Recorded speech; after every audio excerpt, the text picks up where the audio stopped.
Hey friends, my name is Timothy, though some people do call me Tim.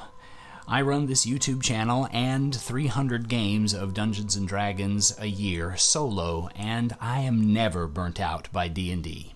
Today's community-selected topic is why, and how you can stay passionate too. But first, a big thank you to the Tank Class supporters here on YouTube in the membership that gets to decide what we muse on out of the many submissions. Thank you. When it comes to staying passionate about D&D, I have gone through a bunch of different cycles in my life. I have definitely been burned out before, and there's been times that D&D has felt like a chore rather than a delight that I get to participate in.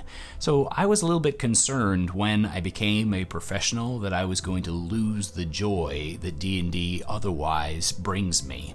But there's a bunch of things that I do and that you can do that help to revitalize me and keep me excited about every game that I get to run. One of those is to simply be a fan of your players.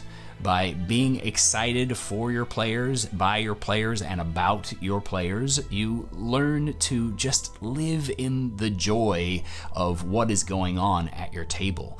You get to be excited when they have successes instead of frustrated when one of your monsters doesn't end up being quite as powerful as you expected it to be. Though I'll admit I still occasionally get that twinge of frustration, ultimately I know that there'll always be another bad guy for my adventurers to face, and so I don't have to worry about whether or not that individual moment is how I envisioned it beforehand, when I'm actually just excited that my players had a good time and that they got to have the success that they were having. By being a fan of the players, I am excited for what they get to do instead of for what I get to do, and I'm excited to discover the story that they unveil. And part of that is another tip, really, as to how to stay excited about your D&D, and that's to not get too married to the plot that you have in store and to be curious about how things are going to turn out. By creating scenarios and looking at the written adventure modules that I tend to run from as the base example and the suggested potential course instead of as the railroad that must be followed, it allows me to sort of just let back a little bit and not worry quite so much about how things are going to turn out. And by letting go of that, I find that I'm way more curious to see what my players come up with, how they get around the problems that are presented, and where they take the story. Having run as a professional DM the same adventure multiple times for completely different groups, I can tell you that no two groups are ever going to really run the encounters exactly the same. Even on adventure modules that are touted to be particularly scripted, like say the Rise of Tiamat, the Tyranny of Dragons campaign, that particular campaign I've run portions of 4 times, and the entirety of what's written in the module almost twice now. And every time I run it, I find that my players do completely different things and take the story in different directions. There's portions of the adventure that I have never touched because they just don't come up, and other portions of the adventure that did indeed run almost exactly, except with one big weird twist that I didn't see coming. I've had creatures survive that shouldn't have, and creatures escape that shouldn't have. I've had creatures die that should have been able to escape, and all of it has changed how the adventure has gone from table to table to table. And I'm curious to find out how that's going to turn out.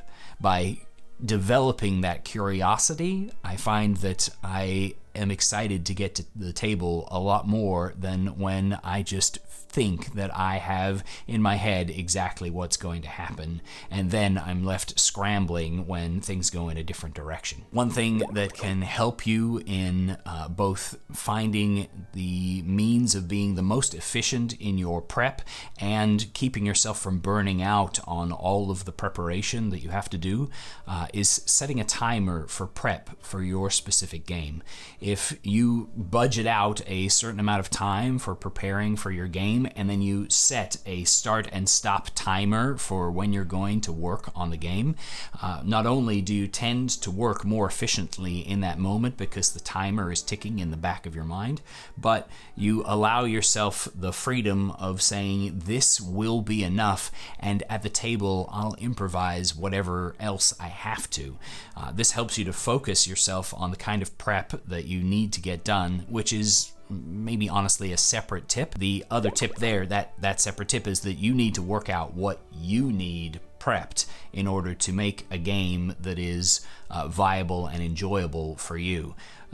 There's a lot of advice out there on how to prep games, and sometimes we tend to jumble everybody together and say, this is the way that you must prep, as if our way of prepping was going to be the same that would be most useful for everybody else, when nobody thinks the same and no two DMs are identical in what they need at the table in any given moment. It's crazy to think that my wife and I, when we run games, would require the same tables, the same written notes, the same prepared scenarios that each other have. We have wildly different levels of experience as DMs. We have wildly different thought processes. It's crazy, but for some reason we try to imply that that's the case. It's not. So let go of any advice that's telling you that you have to prepare your game in a certain way, and actively look at what you have prepared in the past that has been the most useful to you and provided you with the most use, and look for tools that can make that easier for you, so that the things that are hard for you to prepare, you can pull from other sources instead of having to do that work yourself. Taking some of that pressure off by finding the right tools for yourself and by having a focused prep for yourself can really take a load of pressure off and make burnout way less likely and make you way more passionate about running the game that you're looking to run. Finally, I would say that one thing that we falter at as DMs is that we don't always know what unwinds us from our game and allows us to recoup and recover. It's important that you are practicing recovery in your life, not just from your strenuous workday, but also from the strain of preparing for an awesome campaign. DMs put a lot of burden on themselves as to how their game is going to run and that it's going to be fun for their players. And if you're one of those people that loads all of the responsibility onto yourself like I am, then you need to know what unwinds you and allows you to just kick back and relax and passively enjoy life for a little bit, so that you can step away from your game and have it not be all-consuming. For me, that's TV and movies and reading. Those are my ways of separating myself while still filling my mind with great scenes and ideas, and I'll still think about D&D during those times, but what I don't do is stress about an upcoming session or whether or not my prep has been good enough.